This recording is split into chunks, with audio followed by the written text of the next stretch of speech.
Okay, we've got the doors now. A bit of sediment on there from where it's been rubbed down, coming up through. They've done a few little spots. This is just a little overhang here when you put the chrome stripping on. The car doesn't have any upper rail chrome. It doesn't have the gutter chrome either. Just to give you an idea of the way they've worked the car in. Done a bit of a blend in here, all the way down, then comes up and starts showing the line where they've left it. So, you know, what do you do? So apart from that, everything's all there. Put the car back together, however, you'd need to keep going and, you know, put it back together with all new parts. Mainly because, you know, it's come this far with all new parts. Putting second-hand stuff back in it, I mean, rear glass with the exception, side glass also. Has the spare light, revision mirror, sorry, and what else? There's a handful of parts that come with the car which are a bit of a bonus. And we can get a list of parts together of what you'll need. But overall it's very straight, very, very new in the way of steel. Every single piece in it's new. Engine's a 390. It's been machined to 30 thou. It's a bare block. However, it's been sitting in storage in a damp area for about 6 months and started to get a lot of surface rust. So chances are I'd probably need a re-hone or maybe even a rebore again. I doubt the rebore, but I'd rather say that now. Heads are fully rebuilt but got surface rust on them, but I think you'd probably get away with pulling the valves out, relapping them and putting it back together.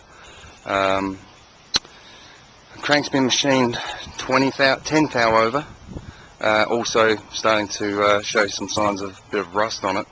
I was going to give it a clean up and go from there, but the whole engine needs a rebuild, even though the machine work's been done. So there's no transmission that comes with the car. Engine comes loose, has the radiator, big block radiator. However, I was going to go aluminum. Look at me, I sound like an American. I can't even say it anymore.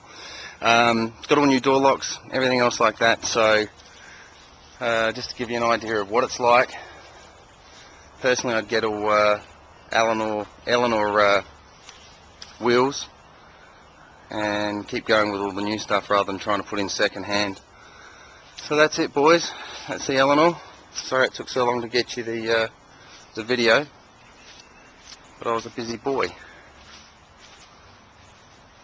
While I'm here, I'll just try and go around this other side, show you the under chassis, just so there's no okay, it's a bit darker on this side, but there we go, got a light in there. I'll try and walk it the whole way along. I don't know what you're looking at, but okay, there we go. It's got a bit of dirt on it from rain bouncing onto the ground, but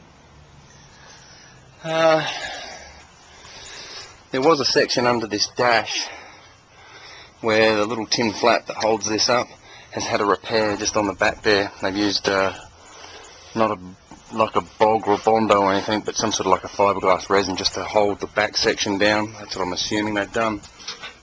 The whole car hasn't got any wiring in it, but it comes with wiring.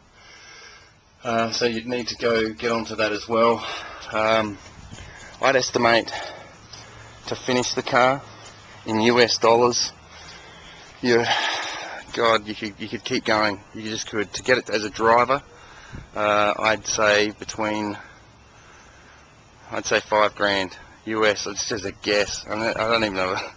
Honestly, I'd need to actually quote it better. But as it is, this is what the car is. It's a project. It's 90% complete in the way of the body itself. The few minor things to get the outside as a solid one piece outside car, as you'd call it. Inside, you could just you could spend a good week just reassembling the car and putting pieces back together. There's a ton of stuff here that came with the car. It's all just the old stuff. It's not worth anything salvaging, just the heater box and a few other bits and pieces, some of the chrome. That's about it. But that all comes with the car anyway, because it's all those little bits and pieces that put the car back together that you need. So there you are, guys. Sorry it wasn't a pre-planned presentation with a big Word document and all that sort of stuff, but it gives you an idea of what the car's like. Body-wise, I'd give it a 9.5 out of 10. Paintwork, I'd give it a 10. I'd have to give it a 10. It's very nice. The metallic sprayed on perfectly. There's no blotchiness in it anywhere. Not counting that little section on the rear quarter there, where it's got a little bit of a bump. Internal side of it though, I mean, you could have gone a bit more crazy. Just, you know, sections like this here you could have done something with, but overall they've shaped it perfectly, they've blended it. As for lining up, when you shut it there, it's just out a little bit, but that pulls this gap over like that when it's closed. Same with this side, lines up nice.